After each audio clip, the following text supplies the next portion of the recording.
2020년은 전 세계 마이스 산업이 모두 멈춘 한 해였습니다.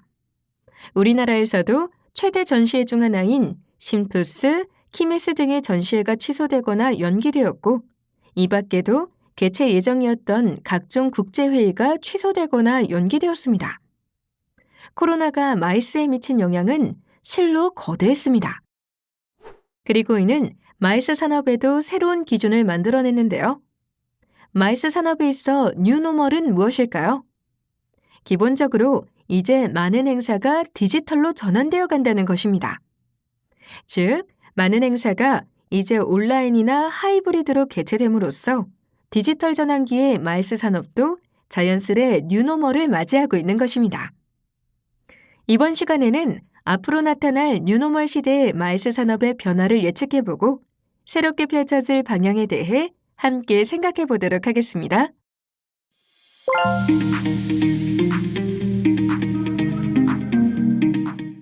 이번 시간의 학습 목표와 학습 내용을 알아보겠습니다.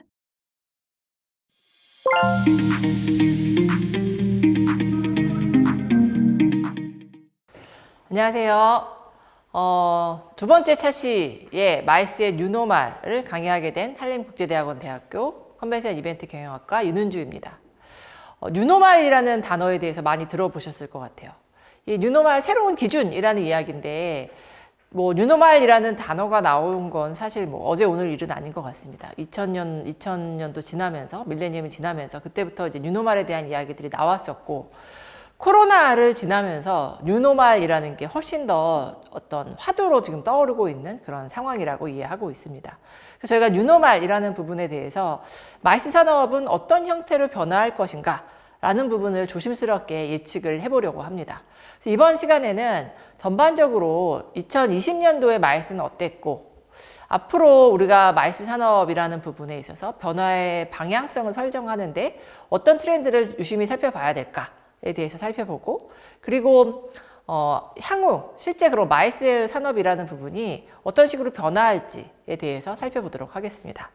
처음 먼저 우리 2020년도에 사실은 2020년 2월 한 중순까지만 해도 중국에서 이런 코로나, 이런 무슨 폐렴 이런 게 나타나고 있다라는 기사를 봤지 그냥 그런가 보다라고 생각을 하면서 1월 달부터 행사들이 개최가 되었습니다. 그런 행사들이 2020년 이제 말씀드린 것처럼 2월 달이 지나면서 국내에도 1월 달부터 확진자가 나타나기 시작하면서 더 이상 사람들이 만나서는 안 되겠다라고 해서 작년 2020년은 2월 달부터 전시회를 개최할 수가 없었습니다. 컨벤션 센터가 모두 다 셧다운이 돼서 전국의 모든 컨벤션 센터에서 행사를 할 수 없는 그런 상황으로 이제 진행이 되었었던 거죠. 그러다 보니까 그런 기조가 5월 정도까지 쭉 갔어요. 5월 정도까지 사실 전시회라든지 회의 이런 부분은 3, 4월 달, 3, 4, 5월 달, 그리고 가을에 있어서 9, 10, 10월 달 이때가 개최 성수기인 시즌입니다. 3, 4, 5월 달이 5월 초반까지 저희가 전시장이 다 셧다운이 돼서 아예 행사를 할 수가 없었는데, 그렇다고 5월 달이 지나서 5월 달에 이제는 좀 괜찮아진 것 같아, 너네도 행사를 해봐 라고 열어줬을 때, 오늘 열어준다라고 얘기를 하면 그러면 당장 내일부터 행사를 할 수 있느냐, 그것도 사실은 아니라는 거죠. 왜냐하면 우리는 행사를 하기 위해서 참가업체를 모집한다든지 참가자를 모집하는 이런 행위들을 해야 되는데, 언제 개최할 수 있을지 알 수 없는 그런 계획 속에서는 5월 저희가 5월 10일 날부터 전시회를 할 수 있었다라고 했을 때, 자 그러면 이제 5월 11일부터는 행사를 해 라고 얘기를 해도 할 수 없는 그런 상황이었던 것 같습니다. 그러다 보니까 엄청난 피해가 이제 발생을 한 거죠, 산업에서. 피해액은 아마 이보다 더 될 텐데, 집계된 피해액만으로는 8월 달까지 1조 3,227억 원 정도가 피해액으로 나타나고 있고, 전체 실제 작년 2022년을 지나오면서 매출액의 감소라는 부분은 어마어마한 이제 피해를 보고 있었습니다. 국내에서 개최되고 있는 많은 큰 행사들, 물론 이 부분은 국내 행사만 취소된 건 아니죠. 전 세계적으로도 우리가 아는 MWC라든지 IFA라든지 이런 전시회들이 대부분 다 취소가 되었습니다. 그렇게 되다 보니까 가장 안타까운 부분은 고용이 유지될 수 없었다라는 게 저희가 얻은 가장 큰 피해 중에 하나가 아닐까 싶은 생각을 드는 거죠. 이런 것들은 이 산업이 지금까지 오면서 고용해 왔던 인력들이 여기서 이제 다 다른 산업으로 이직을 한다라든지 이 사람들이 더 이상 일을 안 하겠다 이런 구조가 되면 코로나가 다 끝난 이후에도 다시 복구한다라는 부분에 있어서 상당히 큰 어려운 숙제로 남을 수밖에 없을 것 같습니다. 그래서 뭐 대형 전시회뿐만 아니라 P4G라든지 아니면 인천에서 개최되기로 했었던 아시아개발은행 ADB 총회 같은 경우가 대부분 연기되거나 취소되는 그런 모습들을 보여줬었습니다. 유럽이라든지 중국, 일본, 싱가포르, 미국 이런 곳에서도 많은 행사들이 취소가 되고 대부분 이제 아예 뭐 우리가 항공을 이용할 수 없는 그런 상황이 비즈니스 트래블 자체가 불가능한 그런 상황이었었기 때문에 매출액의 감소뿐만 아니라 전반적인 어떤 행사 자체를 개최하지 못했던 그런 모습들이 나타나고 있었고 반면에 중국 같은 경우에는 작년 2020년 같은 경우 하반기부터는 뭐 실제 오프라인 전시회를 조금 개최는 하고 있는 상황이고 싱가포르 같은 경우에도 뭐 트래블 버블이라고 해서 이제 홍콩과 함께 싱가포르과 홍콩을 왔다 갔다 하는 사람들은 이런 뭐 우리가 이렇게 기다려야 되는 그런 기간 없이 바로바로 행사에 들어갈 수 있는 해보려고 했는데 사실 또 하반기가 되면서 다시 확산이 돼갖고 트래블 버블도 지금 사실 의미가 없긴 하지만 이런 부분에 있어서 상당히 큰 영향을 마이스산업 전 세계 마이스산업이 코로나 영향을 받았다라고 보시면 될 것 같아요. 사실 되게 안타까운 부분은 이런 마이스 산업은 2019년도까지 특히 국내 같은 경우에 상당히 빠른 성장 가도를 보여주고 있었습니다. 뭐 앞에 강의에서 제가 말씀드렸던 것처럼 2000년도부터 뭐 내지는 1997년부터가 마이스 산업의 어떤 원년이다라고 생각했을 때 한 25년 정도의 이 기간 동안에 정말 많은 변화가 있었었고 산업으로서 자리 잡을 수 있는 그런 성장을 하고 있었다라고 하면 이 부분에 있어서 저희가 4차 산업혁명 이런 것들이 이제 대두되기 시작하고 IT 강국의 한국 이런 부분으로 IT와의 융합 이런 것들을 접목하려고 시도하는 상황 속에 지금 이제 코로나가 나타나기 시작하면서 완전히 모든 행사와 이런 것들이 비대면으로 바뀌는 이런 모습들을 보여주고 있습니다. 물론 비대면으로 행사를 개최하는 것과 동시에 또 하나 마이스 산업에서 고민하고 있는 부분은 친환경적인 행사 우리가 서스테이너빌리티를 어떻게 행사에서 보여줄 것인가 하는 부분에 대한 고민도 깊어지는 게 현실인 것 같습니다. 이러한 그 코로나 위기 상황 속에 작년 같은 경우에 정부에서도 상당히 많은 지원책을 마련을 해주시기도 하셨습니다. 가령 대표적인 것들은 우리가 그전에 국제회의와 관련된 지원금은 실제로 방문객 경제, 비지터 이코노미에 기반하고 있었기 때문에 참가자가 몇 명 오느냐에 맞춰서 지원을 해줬었던 그런 부분이 있었는데 지금 비대면으로 온라인으로 개최되는 행사 같은 경우에는 사실 아무도 올 수 없는 상황인 거죠. 그렇다라고 하면 이 행사가 온라인으로 개최되는데 아무도 안 오니까 난 지원 못해. 이렇게 하진 않았습니다. 다행스럽게도 온라인으로 참가하는 외국인에 대해서도 인정을 해주는 그런 형태로 하면서 지원 제도에 있어서도 약간의 탄력성을 좀 부여하려고 하는 그런 노력의 모습들을 많이 보여줬었던 한 해였던 것 같습니다. 이와 동시에 컨벤션 센터, 전국적으로 있는 컨벤션 센터들도 발빠르게 디지털화하려고 노력을 많이 했던 것 같습니다. 센터 내에 이거는 싱가포르 같은 경우도 그렇고 국내에서도 지금 이제 시도를 하고 있는데 스튜디오를 설치를 하는 그런 이제 지원 제도 같은 것들을 나타나고 있고 실제로 하이브리드 행사라고 하는 온라인과 오프라인이 병행돼서 행사가 개최될 때 오프라인 행사가 컨벤션 센터에서 개최되고 있는 모습들을 촬영하고 이 사람들이 온라인상에서 보여줄 수 있는 그런 형태의 기술을 구현하는 부분들을 센터들은 지금 시도를 하고 있고 마이스 주최자들 전시 주최자, 국제회의 기획업체들도 행사 자체가 오프라인으로밖에 안 돼. 그러니까 나는 뭐 포기할 거야. 연기하고 말 거야. 이렇게 접근하는 게 아니라 하이브리드화 하는 부분에 대해서 다양한 아이디어를 갖고 와서 그런 부분들을 실제로 시연을 해주고 있는 그런 모습들을 보여주고 있습니다.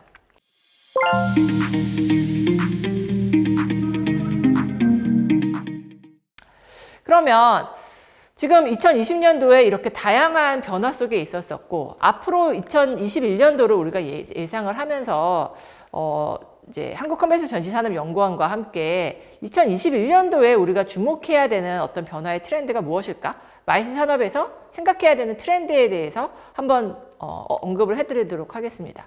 아무래도 전반적인 산업의 변화에 특히 마이스 산업과 연관되는 트렌드를 이해를 하고 그 이해된 바탕에서 그러면 진짜 마이스 산업은 앞으로 이런 방향으로 가겠구나 라는 부분들에 대해서 생각해 보는 게 필요하지 않을까 생각을 하고 있습니다. 첫 번째는 디커플링, 탈규모화에 대한 부분입니다. 이 부분은 디커플링이라고 얘기하면 탈시라 교수가 이야기한 것처럼 어떤 소비자의 이 구매라든지 이 과정이라는 게 있을 수 있죠. 이 과정에 기존에 나타났던 상당히 많은 유니콘 기업들이 기존 시장에 새로운 어떤 서비스를 갖고 들어와서 이 사람들이 성장하는 모습을 봤더니 공통점이라고 할 수 있는 게 이 기존 구조에 있어서 이런 고객의 가치 사슬에 가장 약한 고리를 끊고 들어가더라. 가장 약한 고리를 끊고 기술력을 통해서 서비스를 제공해서 기존의 그 산업의 강자였던 업체들을 무력화시키는 그런 전략을 쓰더라라고 이야기를 하고 있습니다. 이런 부분들이 우리가 넷플릭스라든지 에어비앤비, 우버 이런 부분들을 생각하면 모두 다 기술력을 활용해서 고객의 어떤 경험, 이 가치사슬 안에서 기존의 업체가 제대로 제공하지 못했던 서비스 영역 이런 부분들의 기술을 통한 적절한 서비스를 제공함으로써 이 부분들을 변화를 시켜주고 있죠. 이 부분들은 마이스 산업이 시사하는 점이 상당히 크다고 생각합니다. 기존에 우리가 오프라인상에서 모든 행사와 관련된 서비스를 제공을 하고 있었어요. 이 오프라인상에서 제공했던 서비스에 있어서는 상당히 좋은 결과를 보여주고 있었고 특히 한국 같은 경우에는 국제회의 서비스 영역에 있어서는 되게 전 세계적으로도 진짜 잘한다 라는 칭찬을 많이 받았었는데 이게 오프라인상에 만나지 못하다 보니까 이 가치사슬 구조 안에서 온라인으로 대체할 수 있는 부분에 있어서 상당히 큰 어려움이 봉착하게 되었습니다. 그 부분을 우리가 어떻게 극복을 할 것인가 라는 부분에 있어서 2020년도 같은 경우에는 사실 5월 달까지 센터가 다 셧다운해서 운영을 못함으로 인해서 행사를 할 수 있을까? 라는 고민이 많았던 시기였지만 다행스럽게 국제회의 기업업체들이 어떤 형태로 우리가 디지털화해서 온라인 행사를 보여줄 것인가에 대한 공부를 많이 했었던 것 같습니다. 그렇게 되다 보니까 줌이라든지 웹엑스라든지 마이크로소프트의 팀즈 같은 이 온라인 교육을 제공해 줄 수 있는 이런 프로그램들을 활용을 해서 하이브리드 행사를 진행을 해주고 있고 현재는 국내 이제 기술업체들, 구루미 같은 프로그램들도 만들어내고 있습니다. 왜냐하면 지금 우리가 국제회의와 관련돼서 온라인 행사를 해외 업체 기술로만 하기에는 사실은 되게 안타까운 부분들이 있기 때문에 국내 기술업체들도 그런 부분에 상당히 많은 이제 벤처 형태로 들어오고 있는 그런 모습들을 보여주고 있죠. 이 디커플링은 마이스 산업뿐만 아니라 말씀드렸던 것처럼 모든 분야에서 나타나고 있는 그런 부분이고 우리가 이 탈규모화라는 부분에 있어서도 더 이상 규모의 경제가 통하지 않는 거죠. 그러니까 규모의 경제를 만들기 위해서 노력했던 그런 부분들이 오히려 탈동조화, 탈규모화, 탈공간화, 특히 탈공간화라는 부분은 온라인이라는 영역에 있어서 우리가 눈여겨봐야 되는 그런 트렌드가 아닌가 그런 생각을 해보게 됩니다. 두 번째는 상당히 어려운 위기 상황에 봉착했을 때 책임 경영이라는 게 상당히 중요해지고 있습니다. 그러니까 책임 경영, 물론 종사자 모두가 책임 경영을 할 수 있으면 좋겠지만 특히 CEO 내지는 임원급들에 대한 책임 경영에 대해서 많은 이야기들을 하고 있죠. 어떻게 위기 상황에 조직을 이끌어 나갈 것인가. 그래서 뭔가 이 위기 상황에 조직을 이끌어 나가기 위해서 우리에게 또 필요한 것들은 데이터라는 부분이 필요하다라는 거죠. 마이스 산업은 안타깝게 데이터라고 할 수 있는 부분이 되게 취약한 산업 중에 하나인 것 같아요. 그래서 사실은 작년부터 학계와 업계에서 이 데이터를 어떤 식으로 우리가 수집을 하고 어떻게 분석을 해서 어떤 시사점을 뽑아낼 것인가에 대한 그런 이제 논의가 상당히 활발하게 이루어지고 있습니다. 다행히 작년 같은 경우에 이제 전시산업진흥회와 카페쇼 엑스포럼에서 네이버의 커머스 팀하고 쇼핑 커머스 팀하고 함께 전시회 영역을 커머스하고 같이 붙여서 해보자. 라는 시도가 있었습니다. 그 과거에는 없었던 시도인데 이런 시도들이 나타남으로써 데이터를 더 모을 수 있는 그런 방법들이 생길 수 있지 않을까 생각을 해보게 됩니다. 세 번째는 애자일 문화가 이제 앞으로는 점점 더 강화될 것이다 라고 생각을 하고 있습니다. 더 이상 큰 조직, 그러니까 애자일이라는 것 자체가 민첩한이라는 뜻이니까 빠르게 움직이는, 특히 이 변화의 속도가 지금 너무나 빠르기 때문에 지금은 단순히 이게 변화하는구나 라고 생각하고서는 대처하려고 하면 늦는 시대가 된 것 같아요. 이 빠른 변화의 속도 속에 민첩하게 우리 조직을 이끌어 나가기 위해서는 거기에 맞는 민첩함을 보여줄 수 있는 그런 이제 그 시도가 필요하다라는 거죠. 그래서 뭔가 좀 더 그 과거에 정통적으로 운영되어 있었던 관료주의적인 조직 문화에서 좀 더 민첩한 작은 조직 문화, 이게 뭐 외부에 있는 긱 이코노미라고 하는 외부의 프리랜서를 쓰는 문화들도 상당히 강화되지 않을까라는 생각을 해보고 있습니다. 새로운 비즈니스 모델을 만들어 나가기 위한 성장형 사고방식이 기업에 상당히 필요하다. 그렇게 하기 위한 종사자들에 대한 평가라든지 보상 이런 부분들에 대해서도 기업들이 신경을 써야 된다라고 이야기를 하고 있죠. 네 번째는 디지털 경영입니다. 디지털 경영이라는 부분은 사실은 아직 마일스 산업에서 디지털 경영까지 논하기에는 어려운 점이 분명히 있는 것 같아요. 근데 조금 디지털 경영까지가 우리가 아직은 우리 수준에서는 어렵다라고 하면 디지털 협업까지는 우리가 생각해 봐야 되지 않을까 싶은 생각을 하게 됩니다. 많은 산업들이 인공지능을 갖고 와서 로봇으로 대체하고 이런 부분들이 나타나고 있어요. 아마 여러분들도 많이 보셨겠지만 미국의 어떤 로펌 회사 같은 경우에는 인공지능 2대를 데리고 와서 그 바시험 통과한 변호사 400명을 그날로 잘랐다라고 이야기를 하죠. 그 변호사가 해야 되는 일들을 인공지능 2대가 다 한다라는 거예요. 얼마든지 해낼 수 있고 똑같은 수익을 낼 수 있다. 사람은 어쨌든 뭐 10시간이고 뭐 12시간을 일을 하고 난 다음엔 쉬어야 되지만 이 얘네들은 로봇들은 그냥 24시간 쉬는 시간도 없고 화장실도 갈 필요 없이 일을 하고 있고 오히려 데이터만 명확하게 되어 있으면 암기할 필요도 없고 더 정확한 판단을 내려준다라고 이야기를 하고 있습니다. 근데 이렇게 인공지능까지 가기는 사실 아직 우리 산업에서는 쉽지는 않지만 공유하는, 협업하는 툴을 활용하는 이런 부분들에 대해서 저희가 고민을 하기 시작했습니다. 어떻게 기존에 단순 반복되는 작업이 상당히 많이 있었는데 그런 부분들을 단순화시켜주고 이런 부분들을 시스템화할 것인가 이런 것들을 하기 위한 노력들이 아마 2021년도부터는 상당히 많은 기업들이 그런 부분들에 대해서 신경을 쓸 것이다 라고 예측을 하고 있습니다. 말씀드렸던 것처럼 이런 디지털 협업을 하기 위해서는 데이터가 상당히 중요하죠. 우리가 이제 빅데이터라고 다 들어보셨을 거예요. 인공지능이 만들어지기 위해서도 빅데이터가 필요한데 말씀드린 것처럼 빅데이터라는 부분이 아직은 마일스 산업에 체계적으로 만들어져 있지 못하고 빅데이터라고 하는 부분은 단순히 데이터가 많다라고만 빅데이터가 의미 있는 건 아니죠. 이 쌓여있는 데이터들을 어떻게 활용할 것인지 내가 결과적으로 이걸 갖고 무엇을 할 것인지가 선행이 돼서 결정이 되고 그 결정된 그 부분을 내가 실행하기 위해서는 어떤 데이터를 어떻게 모을 것인가가 설계가 돼야 됩니다. 근데 거기까지 가기가 사실 일반 중소기업, 우리 마일스 기업들 같은 경우에는 쉽지 않은 부분들이 있어요. 그래서 지금 기업들이, 특히 중소기업들이 더 강조하고 있는 부분은 스몰 데이터에 대한 이야기를 하고 있습니다.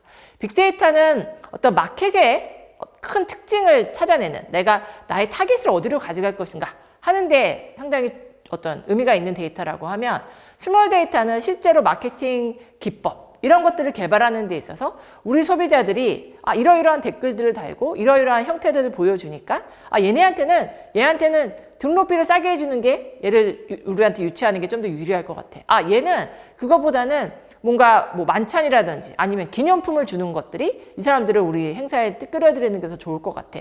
이런 것들에 대해서 그냥 감으로 하는 게 아니라 스몰 데이터를 모으는 부분들을 고민해야 된다 생각하고 있습니다. 6번째는 포노사피엔스에 대한 이야기를 생각해 봤습니다. 포노사피엔스는 다들 아실 거예요. 이미 최지용 교수님께서 책도 나와 있고 베스트셀러 책이기도 하고, 지금 MZ세대라고 하는, 우리가 제너레이션 Z라고 하는 젠지 세대들은 사실 스마트폰이 그들의 첫 번째 폰인 그런 세대입니다. 그러다 보니까 다르죠. 어디 기업과 관련된 정보 이런 내용들을 읽어봤더니 요새 이런 신입 직원들한테는 대화의 방식이 카톡이라고 얘기를 합니다. 직접 대면으로 만나서 이야기하는 것 자체가 이 친구들은 상당히 불편하다라고 이야기를 하고 있어요.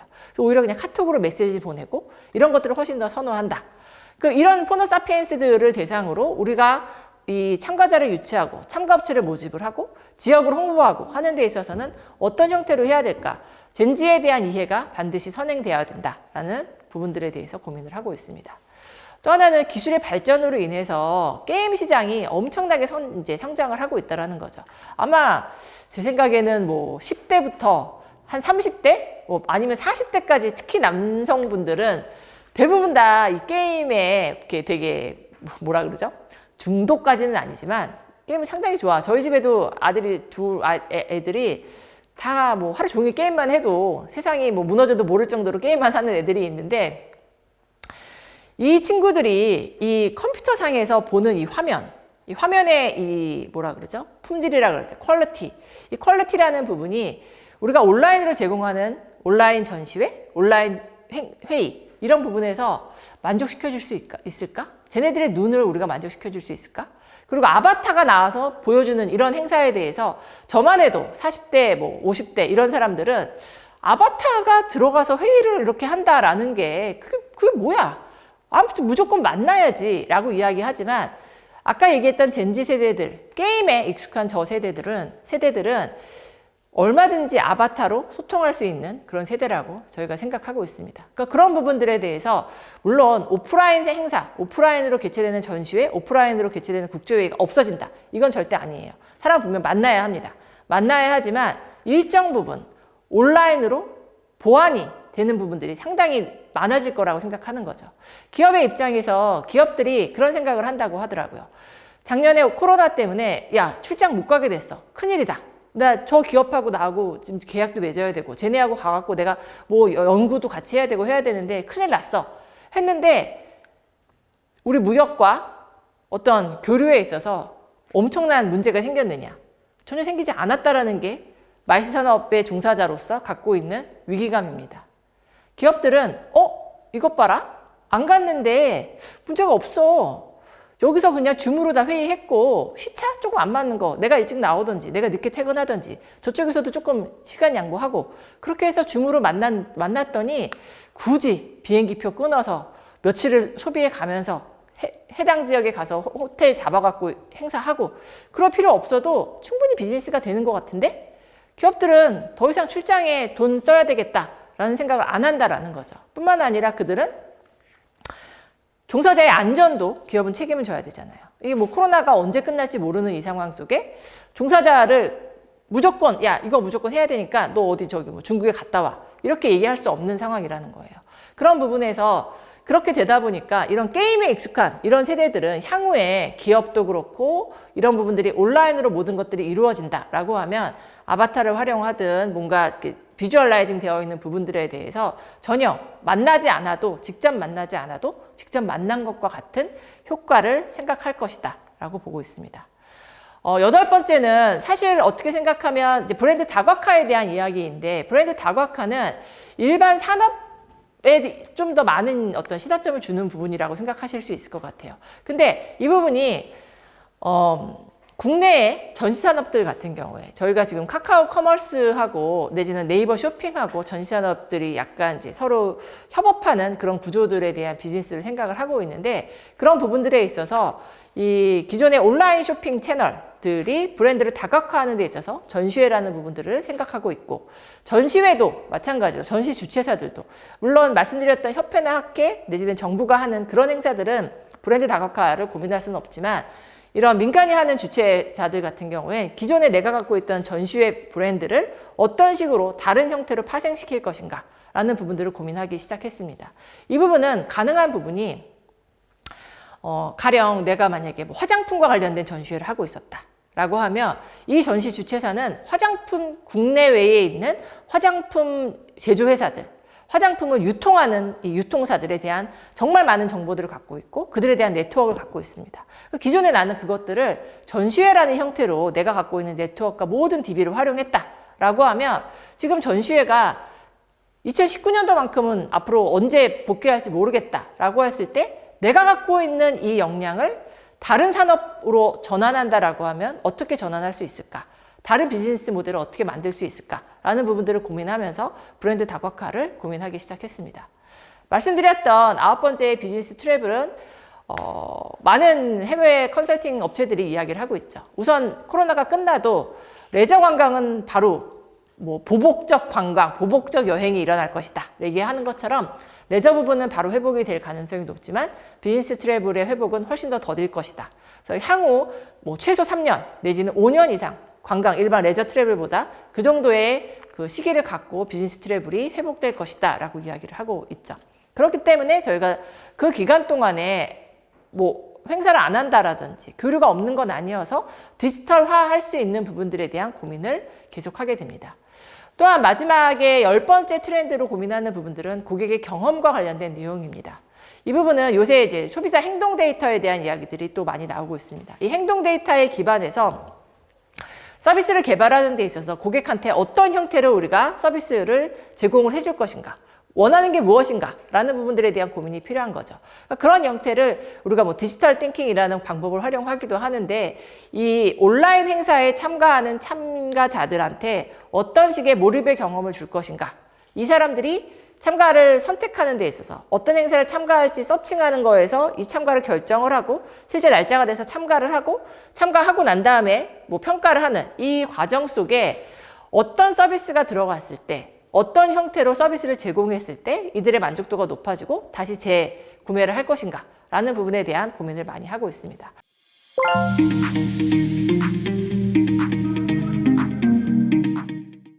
이상 이렇게 한 10가지 정도의 전반적인 경영 상태와 관련된 트렌드를 살펴보고 이런 것들에 대한 이해를 바탕으로 마이스 산업의 2021년은 어떻게 될까 예측을 해보도록 하겠습니다. 저희가 2020년도에도 사실 예측 작업을 했었습니다. 근데 제가 참 놀랍게도 이 예측 작업을 했던 2020년도의 슬라이드를 봤더니 2020년도의 키워드라는 게 4가지 정도가 꼽히는 거예요. 디지털화 될 것이다. 체험이라든지 경험이 중요해질 것이다. 지속 가능성, 환경이 중요하기 때문에 지속 가능성을 반드시 우리가 생각해야 된다. 체험과 경험을 위해서 유니크 베뉴를 우리가 적극적으로 활용해야 된다. 이런 이야기들을 하고 있었는데 2021년도에 어떻게 변화할까? 라는 부분들을 고민하면서 생각해 보니까 말씀드렸던 4가지 키워드하고 별반 차이가 없더라는 겁니다. 이 부분은 우리 마이크로소프트의 나델라 회장이 이야기했던 거하고 결을 같이 한다고 생각합니다. 나델라 회장이 자기네 빌드 이제 개발자 행사에서 이야기했죠. 이 코로나로 인해서 디지털 트랜스포메이션, 디지털 전환하는 게 과거에 2년 이상에 할 것들, 3년 이상에 할 것들이 2개월 동안에 다 변화해버렸다. 변화의 속도를 이야기하고 있습니다. 지금 우리가 고민해야 되는 건 어떤 식의 변화가 있을 거야 라기보다는 이 변화의 속도가 엄청나게 빨라졌다라는 거죠. 그 변화의 속도에 우리가 수능에서 같은 속도로 변화할 것인지 아니면 계속 뒤처지게 되면 이 산업의 변화에 따라갈 수 있을지 그런 기로에 저희가 있다라는 생각을 하게 됩니다. 마찬가지로 디지털화 되는 것들, 저 같은 경우에도 개인적으로 제가 2016년도부터 미팅 테크놀로지에 대한 연구를 했었고 디지털에 대한 연구를 했었더라고요. 그런 연구를 했었던 것들을 기반으로 해서 빠르게 우리가 전환할 수 있는 이런 부분들이 나타난 거고, 이런 언택트 되는 부분들은 앞으로도 전 세계 컨벤션과 관련된 산업에 종사하는 모든 사람이 똑같이 하는 말이 하이브리드가 대세일 것이다 라고 이야기를 하고 있습니다. 결코 다시는 오프라인만 있는 행사로 돌아가는 행사는 없을 것이다 라고 이야기를 하고 있죠. 이거는 비즈니스 트래블에 대해서 설명해 드렸던 그런 맥락과 같은 맥락으로 이해를 해주시면 될 것 같고, 행사는 상당히 소규모화되고 지역화될 예정입니다. 왜냐하면 코로나로 인해서 안전에 대한 이슈가 상당히 중요하게 대두되고 있기 때문에 대규모로 예전처럼 1000명, 2000명, 3000명 모이는, 10,000명이 모이는 행사도 있는데 그런 행사는 여러분도 아마 참가하기 주저하실 거예요. 저도 그럴 것 같거든요. 앞으로의 행사는 거리두기가 분명히 있을 테고 뭐 작게는 50명부터 한 200명, 300명 정도의 그 정도의 행사 정도가 아마 가장 큰 규모가 되고, 나머지 기존에 1000명 했던 행사다라고 하면 나머지 200~300명을 제외한 나머지 분들은 온라인으로 접속하는 그런 형태로 변화할 것이다 라고 생각을 하고 있습니다. 그래서 이 디지털화 하는 데 있어서의 참가자의 몰입을 어떻게 끌어낼 것인가 하는 부분들을 저희가 진짜 깊이 고민을 해야 되고, 이 참가자가 단순히 우리 유튜브로 지금 되게 많은 이 행사들이 진행이 되고 있는데, 유튜브에 들어와서 잠깐 뭐 1초, 5초 보고서 나간다. 이 사람을 내가 참가자로 카운트할 것인가? 이 사람이 나한테 진정한 참가자일까? 라는 부분에 이제는 퀘스천 마크가 생기고 있어요. 초기에는 그냥 진짜 1초만 들어왔어도 참가자 숫자로 다 체킹을 했다라고 하면 지금은 참가자의 몰입을 고민하는 그런 시대로 바뀌어 나가고 있습니다. 그래서 이 디지털화 할 수 있는 부분에 대해서 우리가 어떤 식의 서비스 경험을 제공할 것인지가 상당히 중요해지고 있고, 앞으로의 시설 같은 경우엔 아까 말씀드린 것처럼 이제 지역화 내지는 소규모화 되면서 소규모 센터들이 상당히 중요한 어떤 이점을 가져갈 것이다라고 보고 있고, 유니크 베뉴를 그래서 적극적으로 활용할 것이다라고 생각을 하고 있습니다. 또한 야외 행사가 많아질 것이다 라는 예측도 하고 있습니다. 자연 친화적인 그런 공간들을 선호하게 될 것이고 뭔가 야외에서 탁 트인 공간에서 그런 행사들을 개최할 수 있는 형태의 그런 모습들을 저희가 고민해 볼 수 있습니다. 그래서 결과적으로는 디지털화하는 부분에 있어서 이제 향후의 PCO들은 디지털 행사를 운영하는 방식에 대해서 전반적인 전문 지식을 갖고 있어야 되고 온라인 상에서의 참가자를 모집하고 참가자를 계속 참여시키는 방법에 대해서 고민해야 됩니다. 뿐만 아니라 하이브리드로 개최된다라고 했을 때 가격의 구조, 이 비즈니스 수익 모델을 어떻게 가져갈 것인지에 대한 깊은 고민이 필요합니다. 이런 부분들에 대해서 PCO가 주최사한테 제안을 해줄 수 있는 능력을 갖추고 있어야 된다라고 생각을 하고 있습니다. 마지막 하나는 연사와 관련된 부분입니다. 이 연사가 이제는 해외 연사를 부르기가 상당히 쉬워졌어요. 과거에는 그 사람을 한국에 데리고 왔어야 되지만 지금은 홀로그램으로 올 수도 있고 동영상 녹화해서 VOD로 제공을 할 수 있기 때문에 외국 연사를 활용하는 게 쉬워진 반면에 연사의 입장에서는 또 고민해야 됩니다. 내가 정말 모든 행사에 다 얼굴을 내밀 것인가?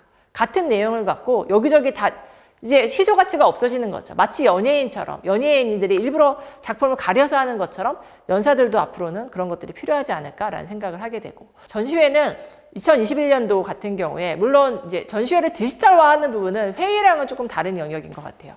왜냐하면 수출이라든지 계약을 성사하는 게 필요하기 때문에 전시회는 만나야 된다라는 게 사실은 좀 담보돼야 되는 부분이 필요하고 아까 말씀드린 것처럼 국내의 전시회 같은 경우에 중소기업의 참여가 상당히 많이 있는데 중소기업들 같은 경우에는 계약을 하기 위해서 전시회를 적극적으로 활용하는 이게 온라인 전시회로서는 기존의 오프라인 전시회의 어떤 효과를 대체하기가 쉽지 않다라는 이야기들을 하고 있습니다. 그럼에도 불구하고 전시회도 마찬가지로 디지털 전시회를 보완제의 영역으로 가져가려고 생각하고 있죠. 올해 열렸던 CES가 대표적인 예가 될 수 있을 것 같습니다.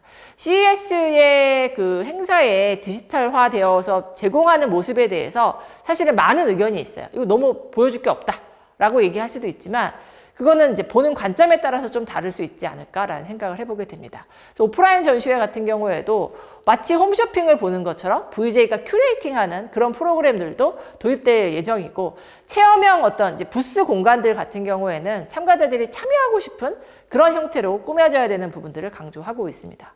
컨벤션 센터는 좀 더 디지털 기술이 아주 집약적인 그런 시설로 바뀔 것으로 예상을 하고 있습니다. 가상 스튜디오는 당연히 만들어질 예정이고요. 이 공간에 있어서 기존에 그냥 딱 사면이 있는 이런 공간을 여러 가지 이제 뭐 프로젝션을 쏴서 변화를 시켜주는 참가자들이 참여했을 때에 느낄 수 있는 부분들이 다양해지는 어떤 경험을 줄 수 있는 그런 공간으로 바뀌지 않을까 싶은 생각을 해보게 됩니다. 뿐만 아니라 디지털 전환과 함께 이 친환경적인 요소들을 지속적으로 고민하고 있습니다. 어떻게 하면 이 센터에서 행사를 개최했을 때 쓰레기가 나오지 않고 자연 친화적이고 이런 형태로 할 수 있을까? 그렇게 할 수 있는 방식은 지역에 있는 로컬 음식을 활용한다라든지 아니면 센터의 유휴 공간들을 다른 어떤 뭐 미국 자비츠 뉴욕에 있는 자비츠 컨벤션 센터는 옥상에서 양봉을 하고 있어요. 파리에 있는 컨벤션 센터 같은 경우에는 옥상에서 채소를 재배를 하고 있습니다. 자기네가 재배한 그 식물, 뭐 야채, 꿀 이런 것들을 센터에서 제공하는 메뉴에 직접 또 활용을 하고 있습니다. 이런 형태, 그 다음에 센터에서 개최하는 행사에 대해서 친환경적으로 하는 행사들에 대한 뭐 할인이라든지 부가 서비스 제공 이런 형태로 센터의 모습들이 바뀌지 않을까 싶습니다. 자, 여기까지 제가 뉴노멀 시대에 마이스 산업이 어떤 형태로 변화할 것인지에 대해서 설명을 드려봤습니다. 여러 가지 되게 크다면 크고 뭐 적다면 적은 변화일 수 있지만 말씀드렸던 것처럼 지금 중요한 건 속도라고 생각합니다. 변화의 속도에 어떻게 우리가 뒤처지지 않고 따라갈 수 있을 것인지 리딩을 하기까지는 우선은 지금은 힘들겠지만 변화하는 만큼 우리가 그 속도에 맞춰서 갈 수 있는 노력을 해야 되는 시기라고 생각을 하고 있습니다. 뭐 처음 이 마이스 산업을 공부하시는 분들께서는 훨씬 더 다양한 부분에 있어서 교육을 할 수 있는 그런 시대가 되지 않았나 싶은 생각을 해보게 됩니다. 좀 더 재미있고 융복합되어 있는 마이스를 배울 수 있는 시대가 열렸다 생각하기 때문에 마이스 산업에 많은 관심을 주시기 부탁드리겠습니다. 네, 이상 마치겠습니다. 감사합니다.